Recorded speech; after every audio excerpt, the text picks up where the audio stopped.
Hai teman, sekarang mari kita belajar tentang program linier. Memahami program linier dalam kehidupan sehari-hari sangat berguna. Misalnya, pada suatu hari, Yanto yang bekerja sebagai pengembang perumahan ingin membangun area perumahan di tanah seluas 24.000 meter persegi. Perumahan yang akan dibangun tersebut rencananya akan dibuat menjadi dua tipe. Tipe A dengan luas 150 meter persegi dan tipe B dengan luas 100 meter persegi. Rumah yang dibangun jumlahnya tidak lebih dari 200 unit. Rencananya, keuntungan yang diperoleh dari rumah tipe A adalah 4 juta rupiah per unit.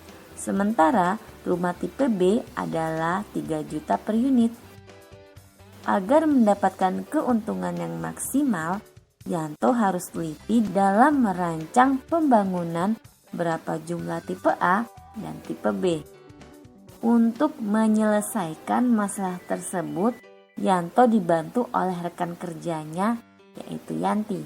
Yanto dan Yanti menyelesaikannya menggunakan konsep program linier.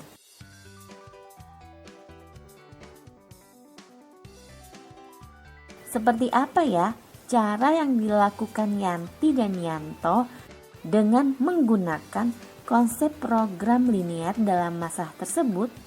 Perhatikan. Pertama, Yanto membuatkan model matematikanya terlebih dahulu.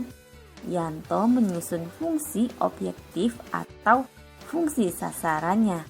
Fungsi objektifnya adalah f buka kurung x, y tutup kurung titik 2 4 juta x ditambah 3 juta y, dengan x merupakan simbol dari rumah tipe A dan y sebagai simbol dari rumah tipe B. Berikutnya, langkah kedua, Yanto membuat fungsi kendalanya. Fungsi kendala adalah batas-batas atau aturan yang tidak boleh dilanggar dalam menyelesaikan masalah. Batas yang pertama adalah daerah positif. Daerah positif adalah daerah di mana nilai X dan nilai Y tidak boleh bernilai negatif. Sehingga jika dituliskan dalam model matematika adalah sebagai berikut. Pertama, X lebih dari sama dengan 0.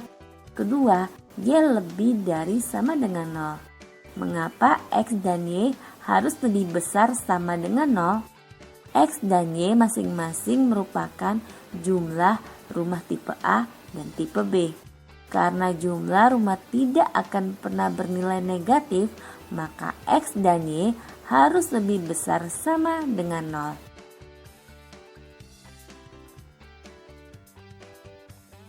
Batasan yang kedua adalah luas tanah yang disediakan adalah 24.000 meter persegi. Rumah tipe A memerlukan tanah seluas 150 meter persegi dan rumah tipe B memerlukan tanah seluas 100 meter persegi. Sehingga fungsi yang memenuhi adalah 150x ditambah 100y kurang dari sama dengan 24.000. Batasan yang ketiga adalah jumlah rumah tidak boleh lebih dari 200. Sehingga fungsi yang memenuhi adalah X ditambah Y kurang dari sama dengan 200. Selanjutnya, Yanti membuat grafik dari keempat fungsi kendala tadi dengan langkah-langkah sebagai berikut. Perhatikan ya. Langkah pertama yaitu membuat grafik fungsi kendala X lebih dari sama dengan 0. Caranya dengan membuat garis X sama dengan 0 pada sumbu Y, kemudian arsir ke kanan.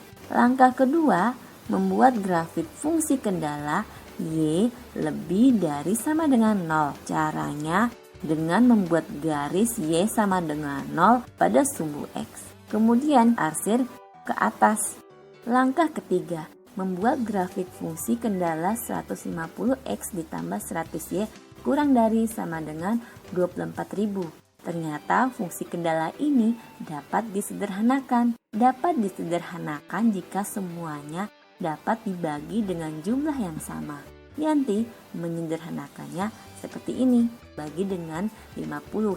Hasilnya 3x ditambah 2y kurang dari sama dengan 480. Setelah disederhanakan, Yanti mencari titik dari fungsi kendala tersebut. Untuk x sama dengan 0, maka 3x-nya 0, 3 dikali 0 ditambah 2y sama dengan 480. 2y sama dengan 480. Y sama dengan 240. Diperoleh titik buka kurung 0,240 kurung. Untuk Y sama dengan 0, maka 3x ditambah 2 dikali Y-nya 0 sama dengan 480. 3x sama dengan 480. X sama dengan 160. Diperoleh titik buka kurung 160,0 tutup kurung. Bagaimana cara menggambarnya pada grafik ya? Karena tanda pertidaksamaannya kurang dari sama dengan, maka arsirannya mengarah ke sebelah kiri garis. Langkah keempat, membuat grafik fungsi kendala x ditambah y kurang lebih sama dengan 200. Untuk x sama dengan 0, maka 0 ditambah y sama dengan 200, y sama dengan 200. Diperoleh titik buka kurung 0,200 tutup kurung. Untuk y sama dengan 0, maka x ditambah 0 sama dengan 200, x sama dengan 200. Diperoleh titik buka kurung 200,0 tutup kurung. Karena tanda pertidaksamaannya kurang dari sama dengan, maka arsirannya mengarah ke sebelah kiri garis. Untuk mengetahui berapa jumlah rumah tipe A maupun rumah tipe B yang harus dibangun agar memperoleh keuntungan yang maksimal, Yanti mencari titik perpotongan antara garis kendala 3 dan garis kendala 4. Titik potong inilah merupakan titik maksimum atau titik optimum. Cara termudah untuk mencari titik potongnya, Yanti menggunakan metode eliminasi. Caranya, x ditambah y sama dengan 200 dijadikan persamaan 1. Kemudian 3x ditambah 2y sama dengan 480 jadikan persamaan 2. Sekarang kita samakan persamaannya. Nah, seperti ini. 3x ditambah 3y sama dengan 600. Lalu kurangi dengan 3x ditambah 2y sama dengan 480. Hasilnya 3x dikurangi 3x sama 0, kemudian 3y dikurangi 2y sama dengan y. Lalu 600 dikurangi 480 sama dengan 120. Jadinya y sama dengan 120. Setelah mengetahui nilai y, selanjutnya kita cari nilai x-nya. Pakailah persamaan 1 untuk mencari nilai x-nya. X ditambah y sama dengan 200, x ditambah 120 sama dengan 200. X sama dengan 200 dikurangi 120, x-nya sama dengan 80. Kita dapat menemukan titik maksimum dengan menggunakan garis lidik. Garis lidik adalah garis yang diperoleh dari fungsi objektif yang kita sama dengankan dengan konstanta. 4 juta X ditambah 3 juta Y sama dengan konstanta jika disederhanakan menjadi 4X ditambah 3Y sama dengan konstanta. Misal diambil konstanta sama dengan 12. Kemudian jalankan garis lidik tersebut mulai dari ujung kiri sampai ujung kanan. Titik yang terakhir sekali disentuh garis lidik merupakan titik optimumnya. Jadi, titik potongnya adalah X-nya 80, lalu Y-nya 120.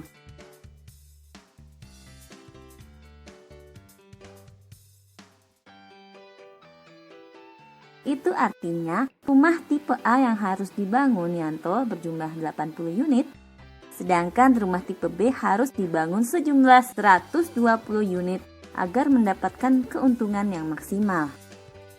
Selain menggunakan metode garis lidik, Untuk mendapatkan titik maksimum, kita bisa menggunakan metode uji titik. Bagaimana ya menggunakan metode uji titik? Rencananya, keuntungan yang diperoleh dari rumah tipe A adalah 4 juta per unit, lalu rumah tipe B adalah 3 juta per unit. Untuk menghitung perkiraan keuntungan yang akan diperoleh, Yanto menggunakan uji titik.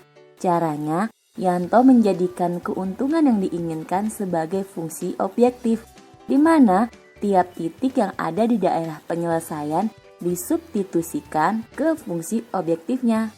Pertama, titik X-nya 0 dan Y-nya 0 diperoleh 4 juta X ditambah 3 juta Y sama dengan 4 juta dikali 0 ditambah 3 juta dikali 0 sama dengan 0 ditambah 0 sama dengan 0.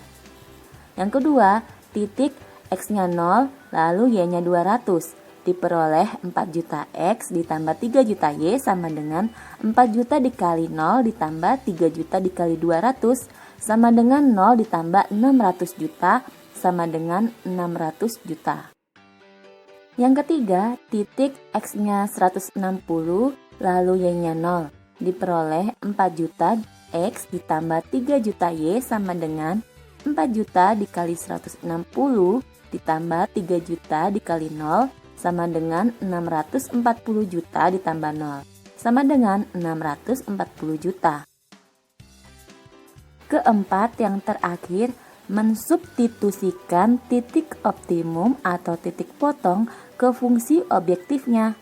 Titik X-nya 80, Y-nya 120 diperoleh 4 juta X ditambah 3 juta Y sama dengan 4 juta dikali 80 ditambah 3 juta dikali 120 sama dengan 320 juta ditambah 360 juta sama dengan 680 juta. Titik keempat adalah titik yang menghasilkan keuntungan paling tinggi, yaitu 680 juta rupiah. Dengan demikian, rumah yang harus dibangun oleh Yanto agar mendapatkan keuntungan yang maksimal adalah tipe A berjumlah 80 unit, sedangkan rumah tipe B sejumlah 120 unit. Demikian materi tentang program linier. Semoga teman-teman semakin paham dan mengerti. Sampai ketemu lagi pada materi lainnya ya. Selamat belajar.